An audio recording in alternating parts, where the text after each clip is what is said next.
Hello, my friends. This is Dr. Beter. Today is June 30, 1982, and this is my AUDIO LETTER No. 76.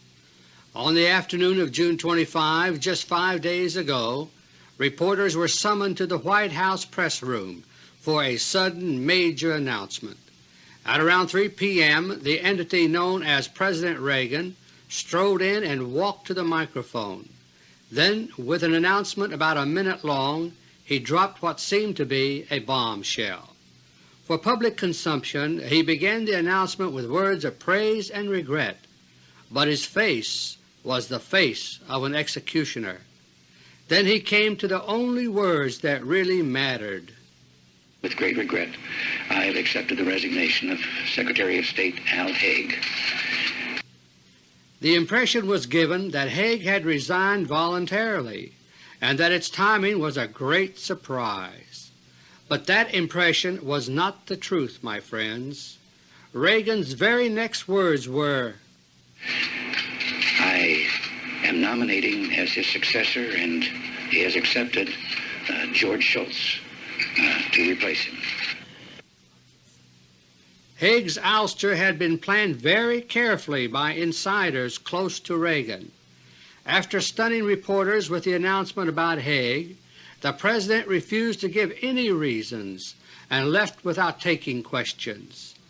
A little later it was announced that Haig himself would make a statement at the State Department. It was scheduled for 4 p.m., but Haig was nearly half an hour late. He had learned of his ouster only a few hours earlier around noon. He had been compelled to compose a letter of resignation and pretend for public consumption that he had already given it to Reagan, but his late arrival at the State Department press conference was due to the fact that he was putting last-minute touches on his public statement. When Haig arrived at the State Department auditorium, he faced an audience of around 1,000 reporters and Department employees. As he was greeted by thunderous applause, Haig looked around wide-eyed, as if in a daze. He had been ordered to keep his entire statement to a maximum of 5 minutes.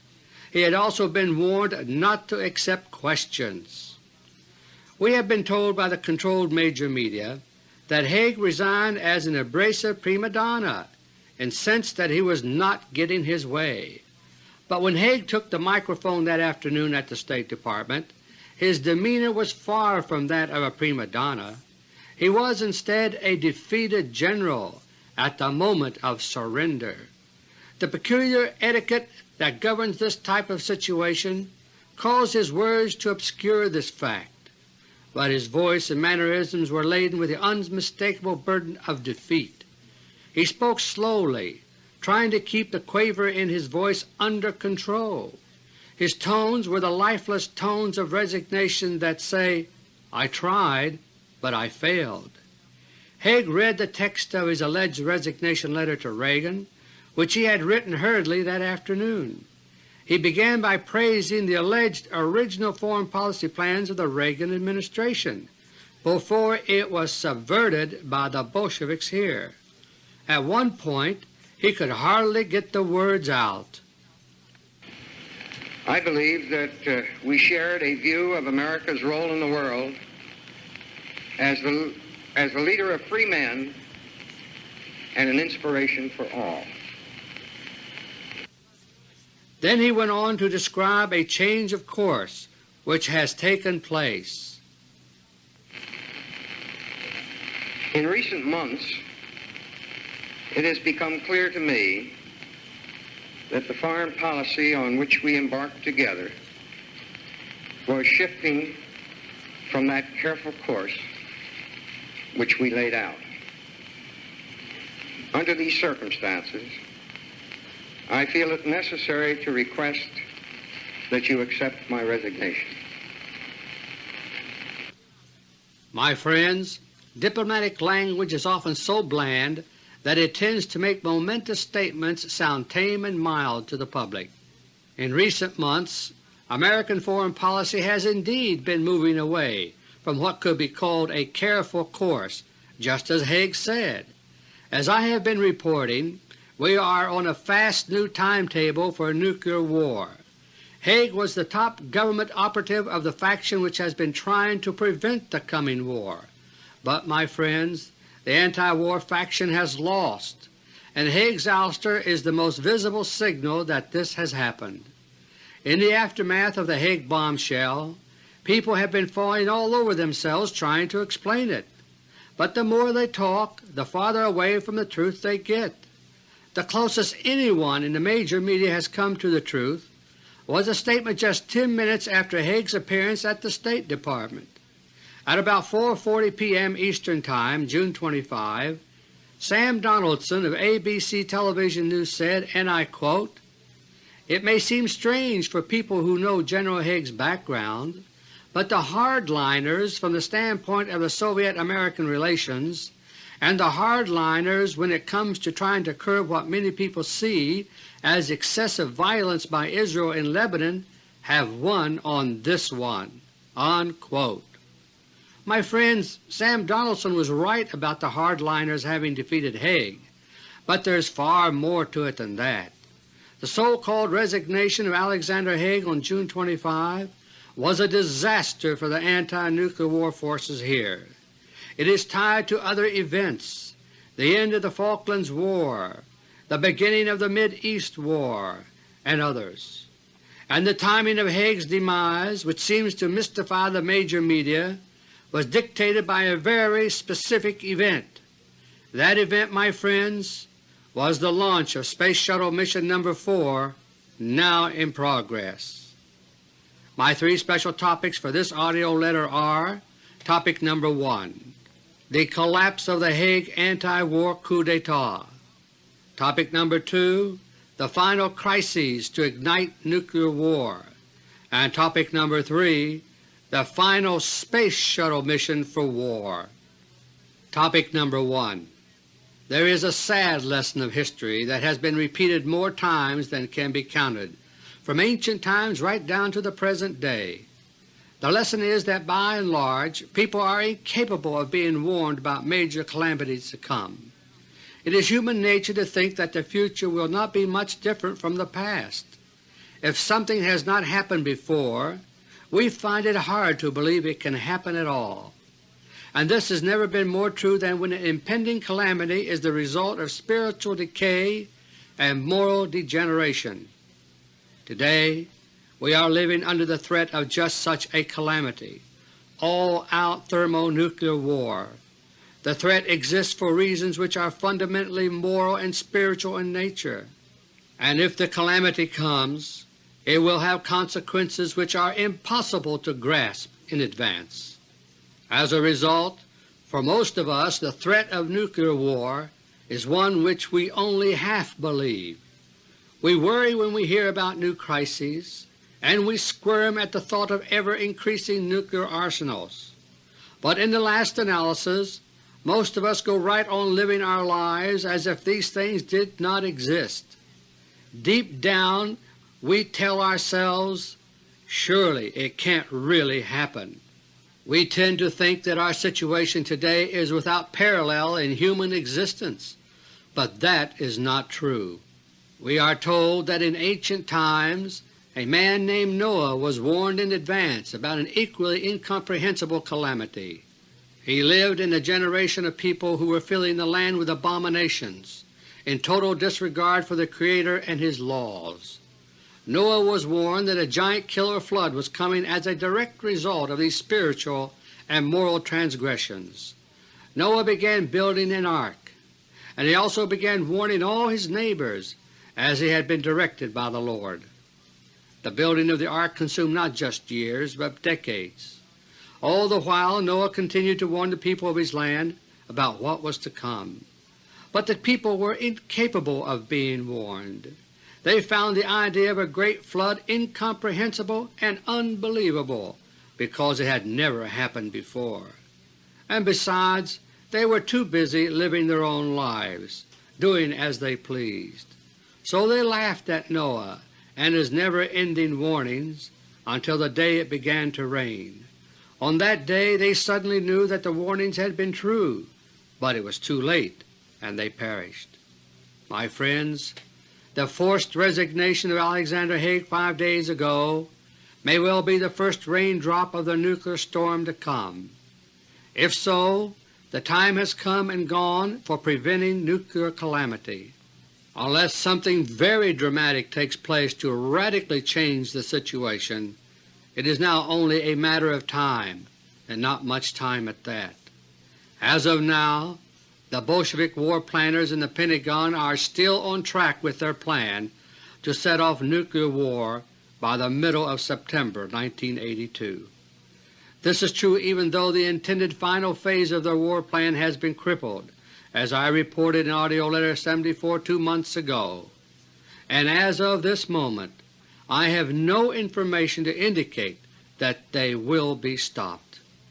I realize, my friends, that your decisions about what to do would be far easier if I could flatly tell you exactly what to expect and when. I cannot do that, because this is a power struggle on the world stage, and the outcome is yet to be decided. The best I can do is to keep you informed about the forces involved and how they are doing against one another. As of this hour, and the hour is very late, the efforts to prevent Nuclear War I appear to be failing. I know that what I am reporting to you is very grave indeed. If you are to derive any benefit from what I have to report, you must have the assurance that my intelligence about these matters is reliable.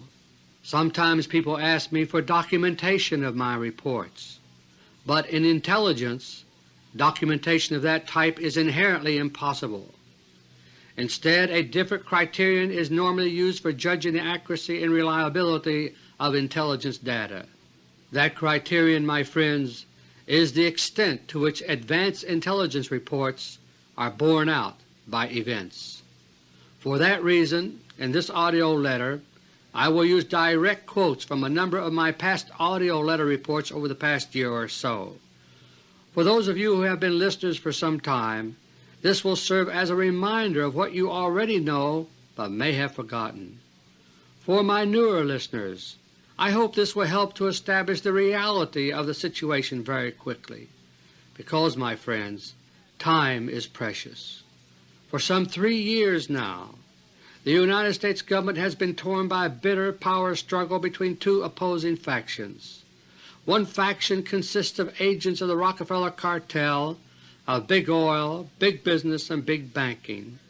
Until recently, the government was dominated by the cartel. The other faction is that of the American Bolsheviks, together with the expelled Bolsheviks from Russia, who have flocked here for a new start. For historical reasons, these two power factions, the Rockefeller group and the Bolsheviks, had always worked together until very recently. The Rockefeller Empire started its climb to power over a century ago with the aid of the Rothschilds, based in England and Europe. Likewise, Bolshevism as a political force was created by the Rothschilds around the turn of the century. When the time was ripe for revolution in Russia, Rothschild-spawned Bolshevism was injected into Russia with Rockefeller help. From then on, a secret alliance existed between the Rockefeller interests and the Bolsheviks on a worldwide basis. But in the past few years, all that has changed. A new anti-Bolshevik ruling group has taken over in Russia and has expelled most of the old Bolsheviks there. They have come mainly here to the United States in great swarms in recent years. They were welcomed here with open arms by their old Rockefeller allies. They reinforced the long-time American Bolsheviks who were already here. Then early in 1979, the Bolsheviks double-crossed their Rockefeller partners and launched an all-out grab for power. The Bolshevik grab for power over the United States government began with the murder of Nelson Rockefeller on January 26, 1979. This was followed by months of infighting behind the scenes, including assassinations, resignations, and disappearances of key people. But true to Bolshevik tradition, it was all carried out in the shadows, hidden from the public eye. Then the turmoil escalated still further as the intelligence agencies of foreign nations entered the fray. By the spring of 1979, a full-scale intelligence war was raging here in America, especially in Washington. In addition to agents of the Rockefeller cartel and the Bolsheviks, the intelligence agencies of Russia, Britain, and Israel were involved. All were trying to maneuver the crisis for their own benefit, and all were using their most advanced and most secret intelligence techniques, including some that would seem at home in the 21st century. These events all took place behind closed doors, hidden from the public eye by winners and losers alike in each skirmish. In battles at the pinnacle of power, that is how it is. There is never an appeal to the public, to the police, or to the courts. For it is they who control the courts, the police, and our other institutions. At the pinnacle of power there is no appeal to higher authority, because in their view there is none.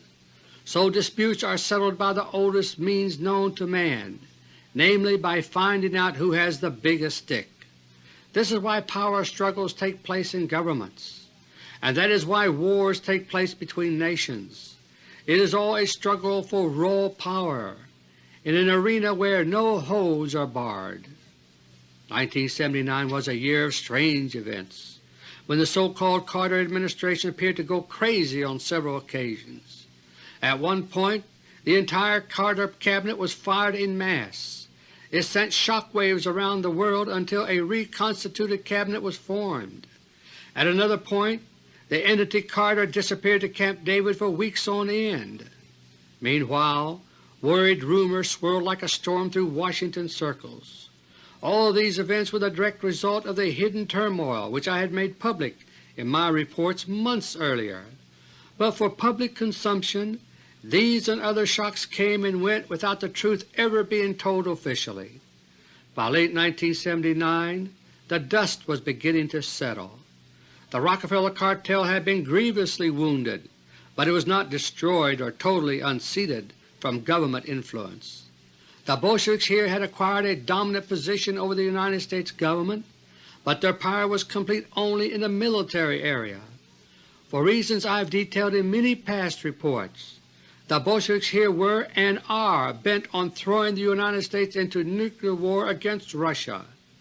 To the Bolsheviks, aliens in our midst, our entire country is nothing but a giant tool to further their own dreams of world power. Up until the hidden Bolshevik coup d'etat here 3 years ago, the Rockefeller cartel too was bent on nuclear war. But now, having lost control of the United States military, they can no longer afford nuclear war. So now they've changed their tune. On all sides Rockefeller spokesmen are speaking out against the threat of nuclear war. The Rockefeller public relations machine is the most sophisticated in the world. Almost overnight it has stirred up public fears into a strong anti-nuclear movement. Within the government itself, Rockefeller cartel agents have been slowly regaining some of their lost power. As they do so, they are trying to chip away at the Bolshevik plans for nuclear war, which is now imminent. The most important of all Rockefeller cartel operatives in the government, my friends, was Secretary of State Alexander Haig. Haig owed his presence in the administration to the fact that the so-called Reagan administration was initially installed by the Rockefeller cartel. But the Bolsheviks here were determined not to let the Rockefeller Group consolidate their gains. On November 30, 1980, just a few weeks after the rigged Reagan landslide, I reported in AUDIO LETTER 60, quote, "But the Bolsheviks here are working fast. They are in a hurry to seize control of the so-called Reagan team themselves."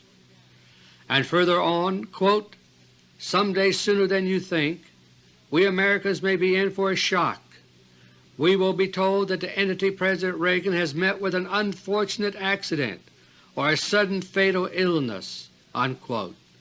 4 months later, on March 30, 1981, there was a presidential assassination attempt at the Washington Hilton Hotel. For public consumption, all stories quickly converged on the traditional lone assassin theory. And just to make that more believable, a psychologically programmed scapegoat was on hand, firing random shots. John Hinckley, Jr. There was ample evidence that Hinckley was not alone and could not have fired the shot that hit the President, as I detailed in AUDIO LETTER No. 63. But never mind, seeing is believing, even when it is a lie. Hinckley was conveniently wrestled to the sidewalk, gun in hand, right next to television cameras. Just 8 days ago, a Washington jury shocked the world by finding Hinckley not guilty by reason of insanity. As it turned out, the shooting did not cause a change of face in the Oval Office. Even so, it did achieve what the Bolsheviks here wanted. It created a period of vulnerability which halted the momentum of the new Rockefeller cartel governmental programs. Within a matter of weeks, the Bolsheviks here were once again in the driver's seat, especially at the Pentagon. Secretary of Defense Caspar Weinberger had come into office with the new administration, but he was a Bolshevik mole in the Rockefeller machine.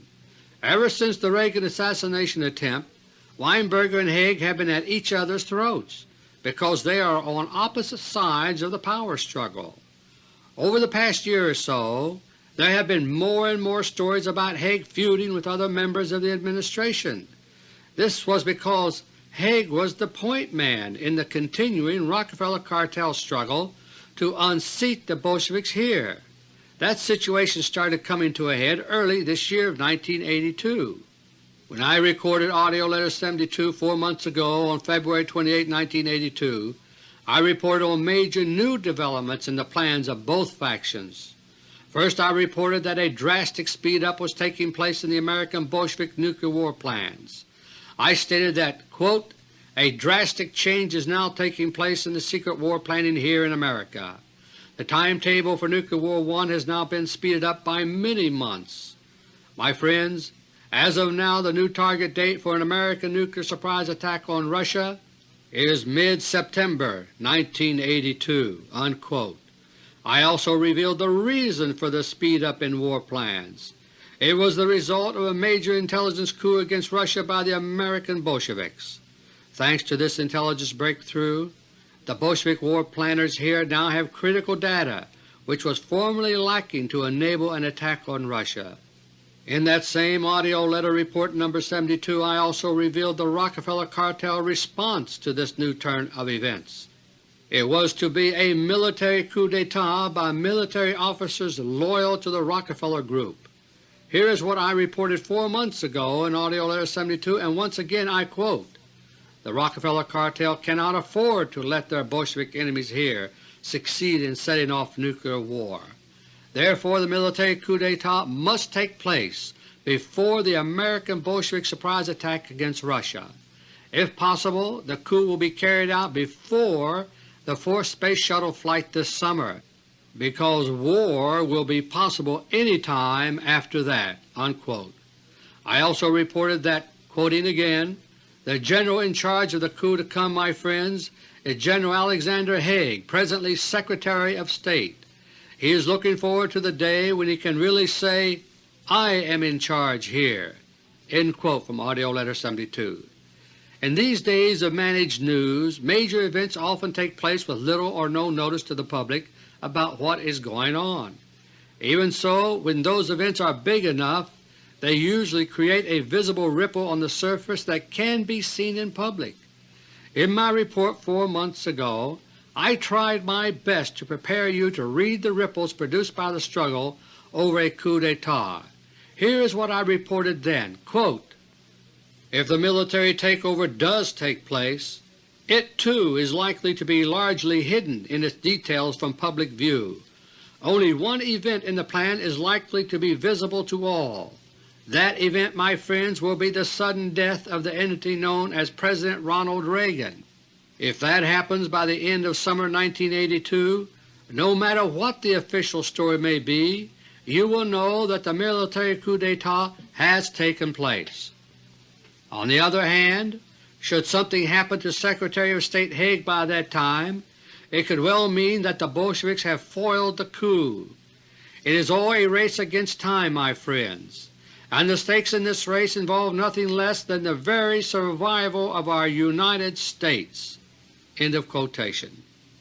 In my reports since then, I have updated the progress of these intrigues by both the Rockefeller cartel and the Bolsheviks here. In AUDIO LETTER 73, I revealed the overall war strategy which the Bolshevik war planners here were developing under the code name Project Z. It is a three-phase plan for a protracted nuclear war following the American first strike against Russia. In recent days, public hints about this new Pentagon strategy for a protracted war have started leaking publicly. Our Bolshevik Defense Secretary Caspar Weinberger was even questioned on television about the new protracted war plan 10 days ago. Weinberger was interviewed on the Sunday morning ABC news program This Week with David Brinkley. Naturally, Weinberger denied it all, but, my friends, he lied. Meanwhile, the Rockefeller cartel has been working feverishly to try to stave off the nuclear war that will cost them everything. To this end, a limited quid pro quo for anti-war purposes has been forged lately between the cartel and Russia's new anti-Bolshevik rulers. The key Rockefeller operative in this move has been Alexander Haig. He was engaged in 3 major bargaining sessions with Russian Foreign Minister Gromyko in 9 months. The last of these was a 2-day marathon in New York City just days before Haig's ouster. Haig's removal has caused secret agreements between Haig and Gromyko to be shot out of mid-air. One major product of the recent Rockefeller-Soviet relationship was the secret destruction of key Bolshevik-controlled military forces in late April. These were based in the Southern Hemisphere, which is expected to escape major damage in Nuclear War I. The operation led to the Falklands War as its aftermath, as I detailed in AUDIO LETTER 74. The joint Rockefeller-Soviet operation, which was highly successful, badly crippled the ability of the Bolsheviks to carry out Phase 3 of their new war plan. It was expected that this would slow down the Bolshevik timetable for Nuclear War I, but, my friends, it hasn't happened. If the Bolsheviks cannot have total victory, then they will settle for a smoldering stalemate. They still expect to survive, while their enemies, the Russians and the Rockefeller cartel, are reduced to ashes. While the Bolsheviks here and in Britain had their hands full with the Falklands War, the military coup d'etat here was also gaining ground. Just last month I reported on major gains by the Rockefeller Group in retaking control of the CIA from the Bolsheviks. But early this month, June 1982, it all began to unravel. With the approach of Space Shuttle Mission No. 4, the deadline for the Haig-led coup d'etat was near. Security around the entity Reagan was doubled and redoubled.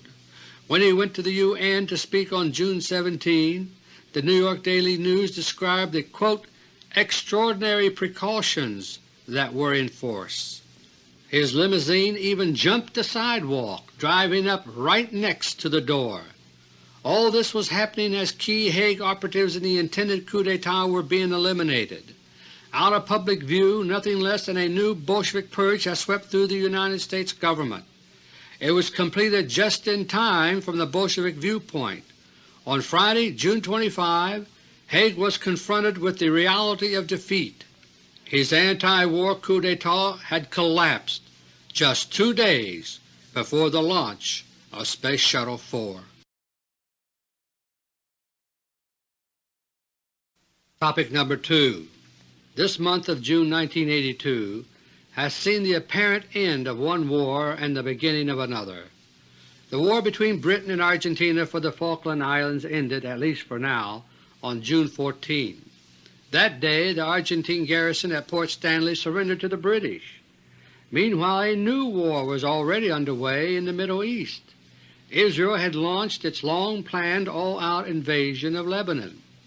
The Falkland Islands War had come as a surprise to the master planners of nuclear war to come, the Bolsheviks here. The Falklands fighting and the secret hostilities which preceded it were intended to upset those nuclear war plans, as I detailed in AUDIO LETTER 74. And so the Bolsheviks, who were fomenting violence worldwide, stamped out the unwanted Falklands War as fast as they could. The Thatcher government in Britain, which is Bolshevik-controlled, is now left with a legacy of grievous losses which are being covered up. A major key to the Thatcher cover-up of the true extent of British losses is the continued posture of belligerence toward Argentina. It is being said that a sizable British military presence will be maintained in the South Atlantic. This provides a tailor-made excuse for the fact that many British ships, sailors, and soldiers will not be coming home any time soon. The fact that some of them will never return home can be hidden, and the families affected informed piecemeal, a few at a time. In this way the Thatcher government intends to keep the lid on the situation. Another ingredient in the Thatcher cover-up plan is the at-sea repair ship Stena Inspector. It was bought from American interests in May and is now being refitted at the Savannah Shipyard Company in Georgia. Soon it will head for the South Atlantic to begin patching up many British vessels which were damaged in the Falklands War. When and if they return to Britain, the true extent of the damage done to the Royal Navy will have been literally covered up. The final outcome of the Falklands War was a setback for the Rockefeller cartel and their limited partners, the new rulers of Russia. The Rockefeller-Soviet team won Round 1 of the South Atlantic fray, which was the covert warfare during April. I gave the details in AUDIO LETTER No. 74. But Round 2, the battle for the Falklands themselves, turned out differently. Despite the damage done to the Royal Navy, it was the Rockefeller cartel and the Russians who were outmaneuvered in the Falklands battle. It was known that the objective of the joint Rockefeller-Russian action in the Southern Hemisphere was to upset Bolshevik nuclear war plans. So the Bolsheviks responded by deliberately overreacting militarily. Virtually the entire Royal Navy was dispatched to the South Atlantic. A situation was created in which a British recapture of the Falklands could not be stopped without setting off nuclear war itself. Finally, a totally unorthodox landing tactic was used to get British troops ashore, as I detailed last month. The end result was that the Rockefeller-Russian pledge to the Argentine junta was impossible to fulfill, at least for now. The Bolsheviks are hoping that the resulting turmoil now taking place in the Argentine government will halt Argentina's rapid move toward Russia. In the past, Argentina was always staunchly anti-Soviet, but under Russia's new rulers a major and growing trade relationship has been building between Russia and Argentina. The majority of Argentina's huge exports of meat and grain now go to Russia, and last month relations between Argentina and Cuba suddenly started warming up. The Bolsheviks here would like to reverse all this and ultimately deny Argentina's food to Russia. Whether that will happen remains to be seen. If Nuclear War I does not erupt first, there are likely to be many surprises down the road in Argentina and Latin America. But as I say these words, the final war sequence planned by the Bolsheviks is already getting underway.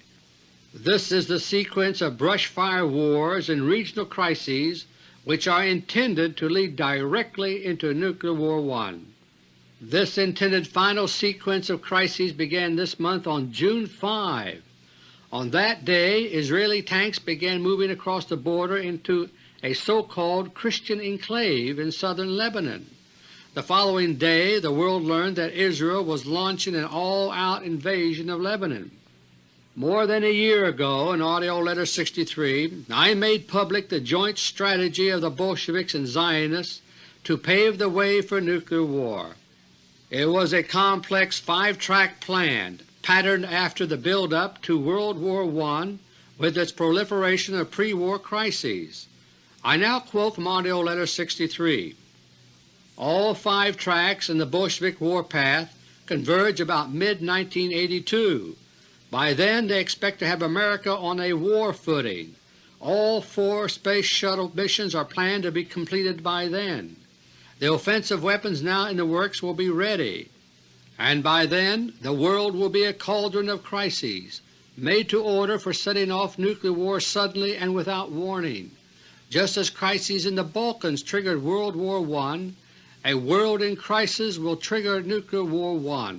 End quote from AUDIO LETTER 63. Mid-1982 has now arrived, my friends, and the Bolshevik maneuvering to drag the world into war is right on schedule. This month, on June 13, the Washington Post published a major article titled, "A World Suddenly Assaulted by Gunfire." It begins, quote, "By State Department count, 3 major and 8 lesser wars were going on last week in a world that seems suddenly beset by blazing battles." Unquote. Yes, my friends, it is sudden, but it is not accidental. The Bolsheviks here are responsible for the fires that are burning worldwide. Their plans, laid out more than a year ago, are now reaching fruition. As I have detailed in the past, the Bolsheviks, now headquartered here in America, are allied closely with the militant Zionists in Israel. This situation is as much a mystery to the people of Israel as it is to the people of America. In both countries the average citizen is getting worried. In Israel, as in America, the present government is bent on deliberately raising the level of tension, violence, and nuclear war danger. In both countries more and more people are becoming alarmed over the growing danger without realizing that it is all deliberate. The government which now rules Israel came to power in a sudden astonishing change in April 1977. The previous Prime Minister, Rabin, resigned abruptly. As always in these situations, a suitable excuse was found for public consumption. In Rabin's case, a mini-scandal over insignificant financial matters was fabricated to explain away his departure. But the real reason was what I reported that month in AUDIO LETTER 23.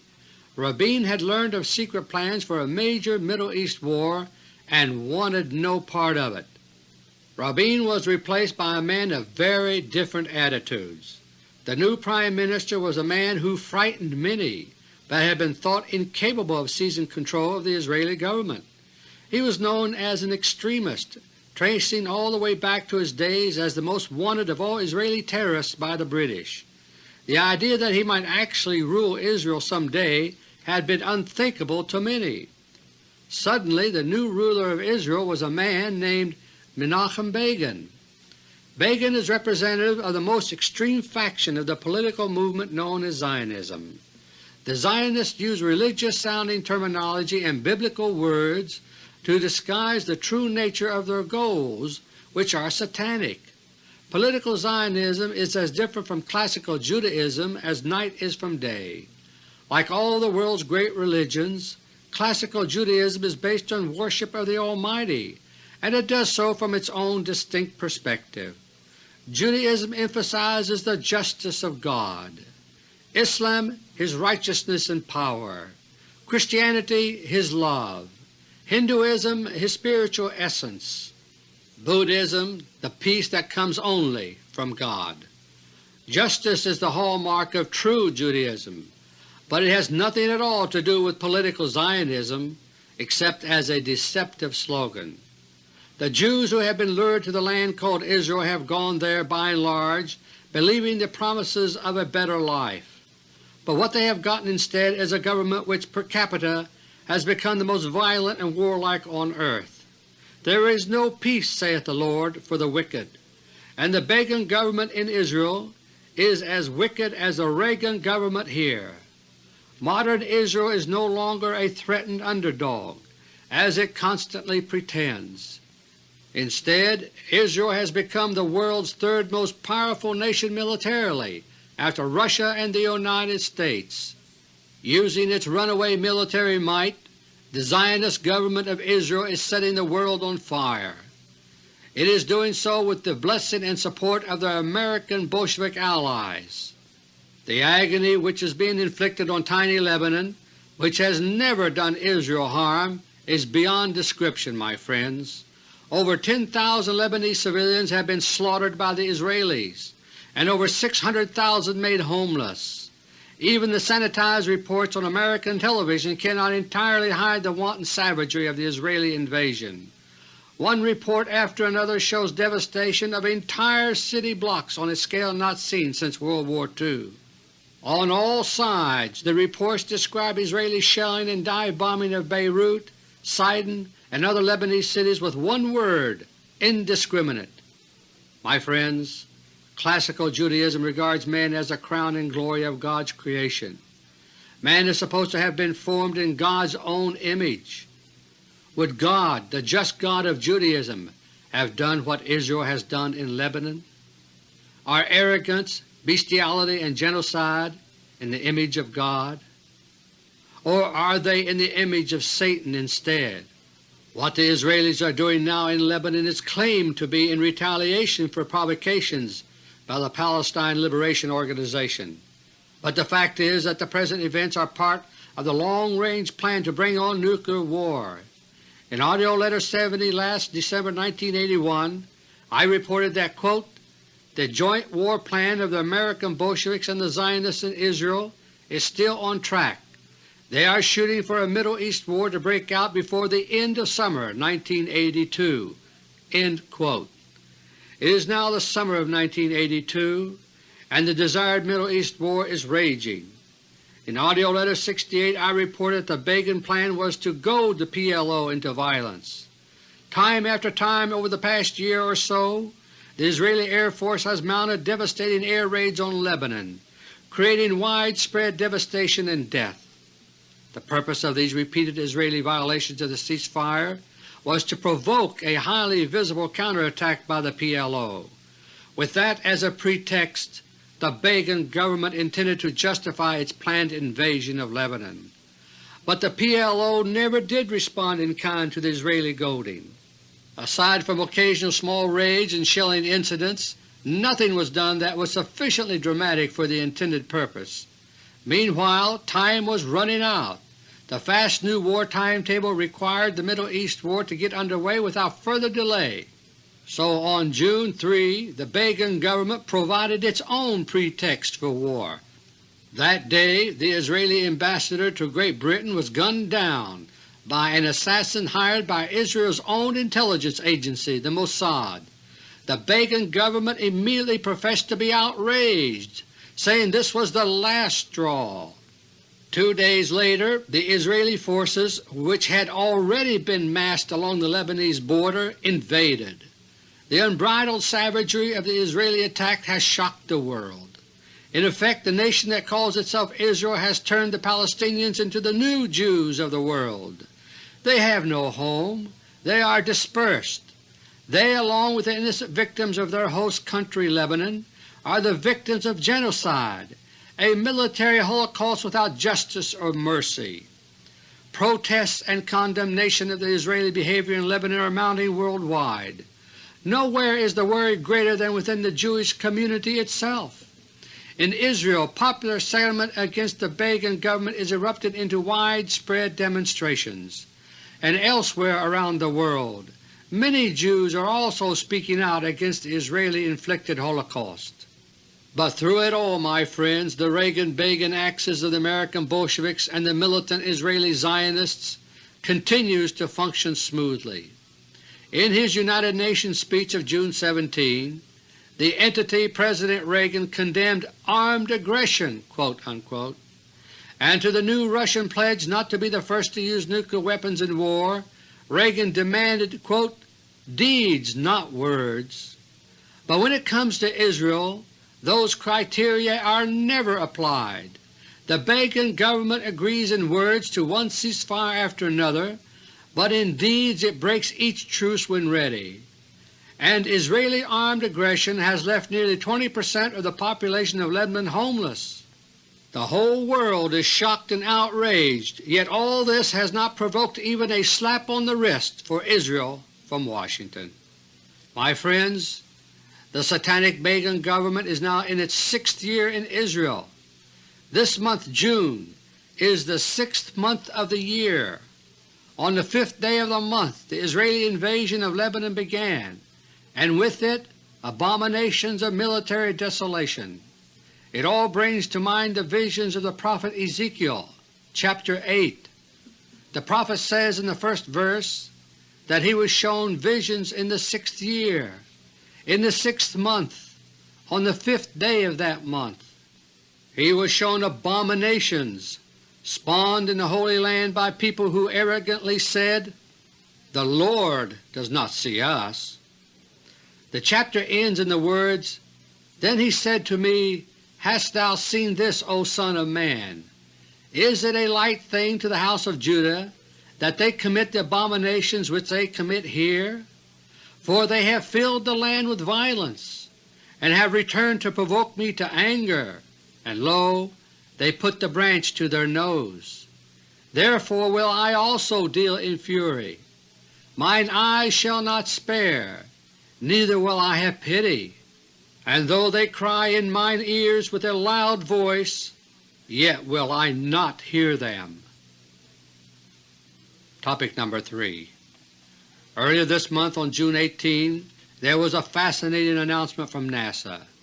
2 American spacecraft, the most distant man-made objects in the universe, may be on the verge of a major new discovery. These 2 space probes have been racing through space for 10 years and 9 years respectively. After all that time they are now nearing the edge of our solar system, whose vastness is almost beyond comprehension, and as they do so they are preparing to observe a giant mystery object in the skies. The mystery object, whatever it is thought to lie billions of miles beyond the outermost known planet Pluto. It is so far away that it has never been observed by astronomers here on earth, yet many are sure that there is something out there. Something, whatever it is, keeps disturbing the crisscrossing orbits of little Pluto and giant Neptune. The effect even penetrates inward to the monster planet Uranus. So no one knows what it is or where it is. It may be a 10th planet. It may be a dark star farther away. It could even be that most chilling of all celestial objects, a black hole, with gravity so strong light itself cannot escape. No one has seen it, so no one knows. But now, after a decade of space travel, 2 American deep space probes may be on the verge of giving us the answers. The probes are Pioneer 10 and Pioneer 11, launched in 1972 and 73 respectively. They are nuclear-powered spacecraft designed to escape from our solar system and coast forever through the void of interstellar space. When they cross the outer boundary of our solar system around 1990, they are expected to be sending back data about what they find. It should be mankind's first taste of interstellar space. That is, if anyone is still listening by then. 2 months ago, on April 12, 1982, Aviation Week and Space Technology magazine devoted its editorial space to a statement by Dr. James A. Van Allen. Dr. Van Allen is the space scientist who discovered the radiation belts around the Earth that now bear his name 24 years ago. His article is titled "Pioneer's Unfunded Reach for the Stars." He listed an astonishing list of major new discoveries made by the Pioneer probes during the past decade, and he issued an appeal for the program to be saved from imminent destruction. Dr. Van Allen's article begins with the sad words, quote, "One of the most incredible features of the fiscal 1983 program of the National Aeronautics and Space Administration is the premature termination of the deep space missions of Pioneer 10 and Pioneer 11. The annual saving is $3 million, or 4/10,000ths of the agency's budget." Unquote. My friends, the so-called Reagan administration decision to cancel the half-completed Pioneer program is incredible, but it's in character with this administration's entire approach to space and science in general. Anything that will help the Bolsheviks here prepare to wage war is funded, no matter how much it costs.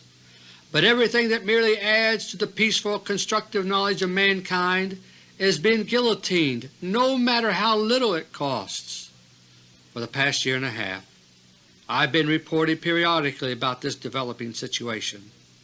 America's space program has been systematically whittled away to leave almost nothing but the Space Shuttle. The Space Shuttle has been spared only because of its critical importance for military purposes.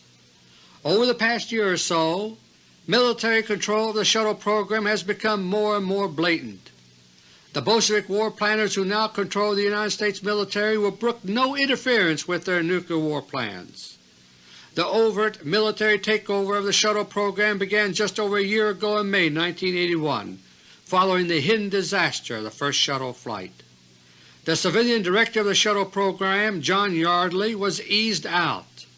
Several months later, in October 1981, he was officially replaced by an Air Force General, James Abramson.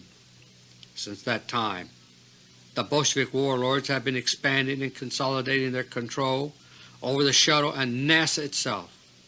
Reorganization has become the order of the day at NASA, with military control becoming more absolute with each change. In its original concept, the Space Shuttle was to be a stepping stone into space for both civilian and military purposes.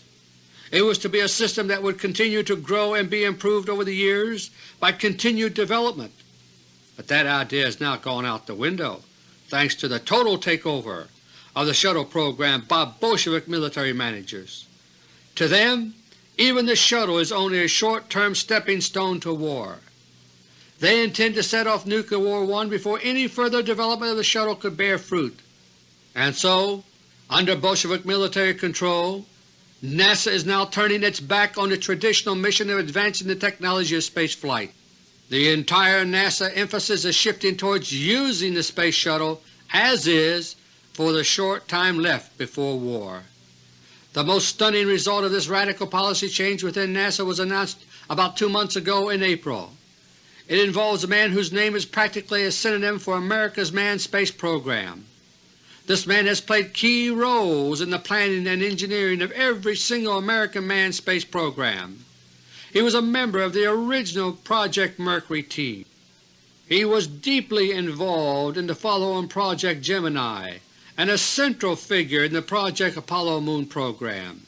He directed the design and implementation of the Mission Control Center in Houston, and for the past 10 years he has been director of the Johnson Space Center. If you have followed America's manned space program closely over the years, you probably know his name as well as I do. I am talking about Dr. Christopher Kraft. The Bolshevik warlords here have decreed that NASA's days of technological development are now at an end. So one day last April, Dr. Christopher Kraft was told that his services are no longer needed, and he was fired. As I say these words, my friends, Space Shuttle Mission No. 4 is underway. This is the last of the 4 initial crash military missions to prepare for Nuclear War I. Each of these first 4 missions has involved 2 shuttles, not just one, as I first reported in AUDIO LETTERS 62 and 63. Each time the shuttle we see blasting off from Florida follows a path into space that is different from the one publicly claimed. As a result, it cannot return to Earth at the time and place it is supposed to. Therefore, the 2-man crew of each flight returns to Earth in a small Gemini-like space capsule. Then they board a different shuttle and rocket into view from a distance to land at the advertised time and place. I've given all the details in the past, so I'll not repeat them now. In the first 3 Space Shuttle launches, the launch took place into the northeast. Each time this was the beginning of a long curving launch into the north to a near-polar orbit to pass over Russia. But this time the shuttle took off in a different direction. It took off due east from Cape Canaveral into something called a minimum inclination orbit. This time it was heading not for the North Pole, but toward the equator. The reason for this has to do with the secret Pentagon payload. It is a special sensor system designed to give confirmation of the first phase of the planned American nuclear first strike on Russia. As I reported last month, quote, "In order to do its job, the Air Force infrared sensor has to be placed in geostationary orbit. That orbit is over 22,000 miles high over the equator." Unquote. In television coverage of the launch 3 days ago, the new flight path was mentioned briefly but not explained. For example, the transatlantic abort site this time was Dakar, Senegal, close to the equator. This is a change from the first 3 flights, in which the transatlantic abort site was Rota, Spain, much farther north. The shuttle itself cannot go high enough to put the Air Force sensor into its final orbit. Instead, the sensor is perched atop a rocket carried in the cargo bay. For engineering reasons, the rocket had to be loaded into the shuttle while it was standing vertically, not parked horizontally. That's why for the first time the shuttle was loaded for this flight after it was ready on the launch pad.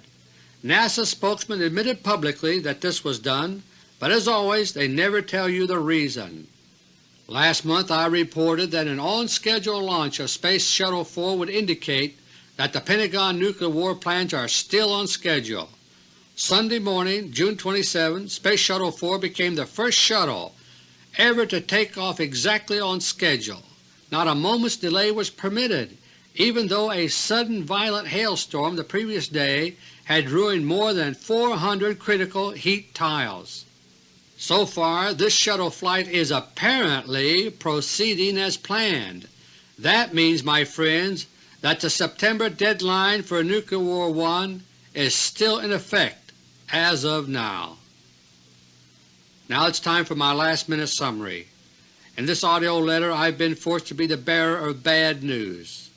The anti-nuclear war coup d'etat planned by General Alexander Haig has collapsed. More surprises are possible, but the time is now very short. The intended final war sequence has now begun in the Middle East at the hands of Israel, and Space Shuttle Mission No. 4, the last one needed for nuclear war, is now in progress. My friends, the danger of nuclear war is now the greatest that it has ever been since the summer of 1976.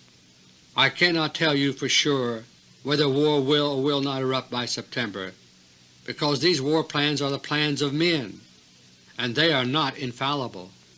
What I can tell you for certain is that these days ahead will be filled with danger. The Rockefeller cartel has apparently failed in its game plan to stop the Bolsheviks here. That leaves the arena of conflict to the Bolsheviks here versus the rulers of Russia. Two more deadly enemies are impossible to imagine, my friends. The Bolsheviks here are racing to position themselves for an all-out attack against Russia. Preemptive actions by the Kremlin to prevent that attack are virtually guaranteed. The results may well shake the world. Until next month, God willing, this is Dr. Beter. Thank you, and may God bless each and every one of you. Diplomatic language is often so bland that it tends to make momentous statements sound tame and mild to the public. In recent months, American foreign policy has indeed been moving away from what could be called a careful course, just as Haig said. As I have been reporting, we are on a fast new timetable for a nuclear war. Haig was the top government operative of the faction which has been trying to prevent the coming war. But, my friends, the anti-war faction has lost, and Haig's ouster is the most visible signal that this has happened. In the aftermath of the Haig bombshell, people have been falling all over themselves trying to explain it, but the more they talk, the farther away from the truth they get. The closest anyone in the major media has come to the truth was a statement just 10 minutes after Haig's appearance at the State Department. At about 4:40 p.m. Eastern Time, June 25, Sam Donaldson of ABC Television News said, and I quote, "It may seem strange for people who know General Haig's background, but the hardliners from the standpoint of the Soviet-American relations and the hardliners when it comes to trying to curb what many people see as excessive violence by Israel in Lebanon have won on this one." Unquote. My friends, Sam Donaldson was right about the hardliners having defeated Haig, but there is far more to it than that. The so-called resignation of Alexander Haig on June 25 was a disaster for the anti-nuclear war forces here. It is tied to other events, the end of the Falklands War, the beginning of the Mid-East War, and others. And the timing of Haig's demise, which seems to mystify the major media, was dictated by a very specific event. That event, my friends, was the launch of Space Shuttle Mission No. 4, now in progress. My three special topics for this audio letter are: Topic No. 1, the collapse of the Hague anti-war coup d'etat by the Lord. The building of the Ark consumed not just years, but decades. All the while Noah continued to warn the people of his land about what was to come. But the people were incapable of being warned. They found the idea of a great flood incomprehensible and unbelievable because it had never happened before. And besides, they were too busy living their own lives, doing as they pleased. So they laughed at Noah and his never-ending warnings until the day it began to rain. On that day they suddenly knew that the warnings had been true, but it was too late and they perished. My friends, the forced resignation of Alexander Haig 5 days ago may well be the first raindrop of the nuclear storm to come. If so, the time has come and gone for preventing nuclear calamity. Unless something very dramatic takes place to radically change the situation, it is now only a matter of time, and not much time at that. As of now, the Bolshevik war planners in the Pentagon are still on track with their plan to set off nuclear war by the middle of September 1982.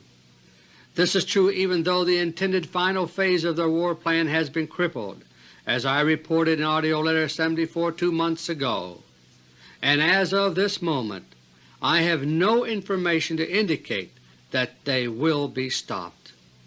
I realize, my friends, that your decisions about what to do would be far easier if I could flatly tell you exactly what to expect and when. I cannot do that, because this is a power struggle on the world stage, and the outcome is yet to be decided. The best I can do is to keep you informed about the forces involved and how they are doing against one another.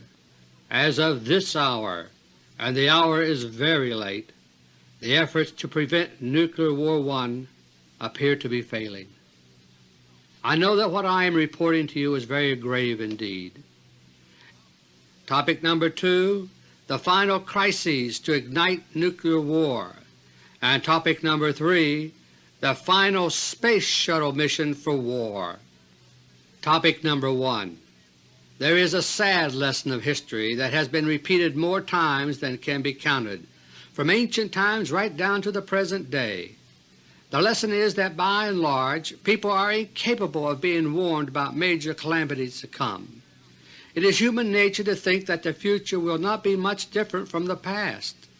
If something has not happened before, we find it hard to believe it can happen at all. And this has never been more true than when an impending calamity is the result of spiritual decay and moral degeneration. Today we are living under the threat of just such a calamity, all-out thermonuclear war. The threat exists for reasons which are fundamentally moral and spiritual in nature, and if the calamity comes, it will have consequences which are impossible to grasp in advance. As a result, for most of us the threat of nuclear war is one which we only half believe. We worry when we hear about new crises, and we squirm at the thought of ever-increasing nuclear arsenals. But in the last analysis, most of us go right on living our lives as if these things did not exist. Deep down we tell ourselves, surely it can't really happen. We tend to think that our situation today is without parallel in human existence, but that is not true. We are told that in ancient times a man named Noah was warned in advance about an equally incomprehensible calamity. He lived in a generation of people who were filling the land with abominations, in total disregard for the Creator and His laws. Noah was warned that a giant killer flood was coming as a direct result of these spiritual and moral transgressions. Noah began building an ark, and he also began warning all his neighbors as he had been directed. Hello, my friends, this is Dr. Beter. Today is June 30, 1982, and this is my AUDIO LETTER number 76. On the afternoon of June 25, just 5 days ago, reporters were summoned to the White House press room for a sudden major announcement. At around 3 p.m., the entity known as President Reagan strode in and walked to the microphone. Then, with an announcement about a minute long, he dropped what seemed to be a bombshell. For public consumption, he began the announcement with words of praise and regret, but his face was the face of an executioner. Then he came to the only words that really mattered. With great regret, I have accepted the resignation of Secretary of State Al Haig. The impression was given that Haig had resigned voluntarily, and that its timing was a great surprise. But that impression was not the truth, my friends. Reagan's very next words were, I am nominating as his successor, and he has accepted George Shultz to replace him. Haig's ouster had been planned very carefully by insiders close to Reagan. After stunning reporters with the announcement about Haig, the President refused to give any reasons and left without taking questions. A little later it was announced that Haig himself would make a statement at the State Department. It was scheduled for 4 p.m., but Haig was nearly half an hour late. He had learned of his ouster only a few hours earlier around noon. He had been compelled to compose a letter of resignation and pretend, for public consumption, that he had already given it to Reagan. But his late arrival at the State Department press conference was due to the fact that he was putting last-minute touches on his public statement. When Haig arrived at the State Department auditorium, he faced an audience of around 1,000 reporters and Department employees. As he was greeted by thunderous applause, Haig looked around wide-eyed, as if in a daze. He had been ordered to keep his entire statement to a maximum of 5 minutes. He had also been warned not to accept questions. We have been told by the controlled major media that Haig resigned as an abrasive prima donna, incensed that he was not getting his way. But when Haig took the microphone that afternoon at the State Department, his demeanor was far from that of a prima donna. He was instead a defeated general at the moment of surrender. The peculiar etiquette that governs this type of situation caused his words to obscure this fact, but his voice and mannerisms were laden with the unmistakable burden of defeat. He spoke slowly, trying to keep the quaver in his voice under control. His tones were the lifeless tones of resignation that say, "I tried, but I failed." Haig read the text of his alleged resignation letter to Reagan, which he had written hurriedly that afternoon. He began by praising the alleged original foreign policy plans of the Reagan administration before it was subverted by the Bolsheviks here. At one point he could hardly get the words out. I believe that we shared a view of America's role in the world as the leader of free men and an inspiration for all. Then he went on to describe a change of course which has taken place. In recent months, it has become clear to me that the foreign policy on which we embarked together was shifting from that careful course which we laid out. Under these circumstances, I feel it necessary to request that you accept my resignation. My friends,